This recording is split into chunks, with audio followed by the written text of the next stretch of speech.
বজ্রবিদ্যুৎ সহ বৃষ্টির সম্ভাবনা দক্ষিণবঙ্গে। 10 জেলায় সতর্কতা, ভিজবে উত্তরও। ফাল্গুনের শেষে ফের বদলাচ্ছে বাংলার আবহাওয়া। আকাশে ঘূর্ণাবর্তনের প্রভাবে দক্ষিণবঙ্গের একাধিক জেলায় বজ্রবিদ্যুৎ সহ বৃষ্টির পূর্বাভাস দিয়েছে আলিপুর আবহাওয়া দপ্তর। শনিবার বিকেলে কলকাতা ও শহরতলির কয়েকটি জায়গায় বিক্ষিপ্তভাবে বৃষ্টি হয়েছে। আবহাওয়াবিদদের মতে আগামী কয়েকদিন উত্তর ও দক্ষিণে দুই বঙ্গেই বৃষ্টিপাতের সম্ভাবনা রয়েছে। আবহাওয়া দপ্তর জানিয়েছে, সোমবার থেকে মঙ্গলবার কলকাতা, হাওড়া, হুগলি এবং উত্তর চব্বিশ পরগনায় বিক্ষিপ্তভাবে হালকা থেকে মাঝারি বৃষ্টিপাতের সম্ভাবনা রয়েছে। তবে এই জেলাগুলির মধ্যে আলাদা করে কোনো সতর্কতা জারি করা হয়নি। অন্যদিকে দক্ষিণ চব্বিশ পরগনা, পূর্ব এবং পশ্চিম মেদিনীপুর, ঝাড়গ্রাম, বাঁকুড়া, পূর্ব এবং পশ্চিম বর্ধমান, বীরভূম, মুর্শিদাবাদ এবং নদিয়ার বজ্রবিদ্যুৎ সহ বৃষ্টির সম্ভাবনা রয়েছে।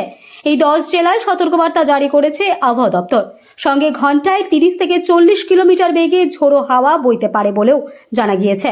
উত্তরবঙ্গের সারা সপ্তাহ জুড়ে বৃষ্টিপাতের সম্ভাবনা রয়েছে। আবহাওয়া দপ্তরের পূর্বাভাস অনুযায়ী শনিবার পর্যন্ত উত্তরবঙ্গের সব জেলাতেই বিক্ষিপ্তভাবে হালকা বৃষ্টি হতে পারে। রবিবার থেকে মঙ্গলবার পর্যন্ত দার্জিলিং, কালিম্পং ও জলপাইগুড়িতে বিশেষ সতর্কতা জারি করা হয়েছে। সোমবার থেকে বুধবার পর্যন্ত সতর্কতা রয়েছে আলিপুরদুয়ার ও কোচবিহার জেলায়। হাওয়া অফিস জানিয়েছে, উড়িষ্যা ও সংলগ্ন এলাকার ওপর দিয়ে একটি ঘূর্ণাবর্তন তৈরি হয়েছে, আর সেখান থেকেই একটি অক্ষরেখা ছত্তিশগড়, মধ্যপ্রদেশ হয়ে উত্তর পশ্চিম উত্তরপ্রদেশ পর্যন্ত বিস্তীর্ণ। এই আবহাওয়াগত অবস্থানের জেরেই গাঙ্গেয় বঙ্গে ঝোড়ো হাওয়া অনুকূল পরিস্থিতি তৈরি হয়েছে। রবিবার সকালে কলকাতার সর্বনিম্ন তাপমাত্রা ছিল 23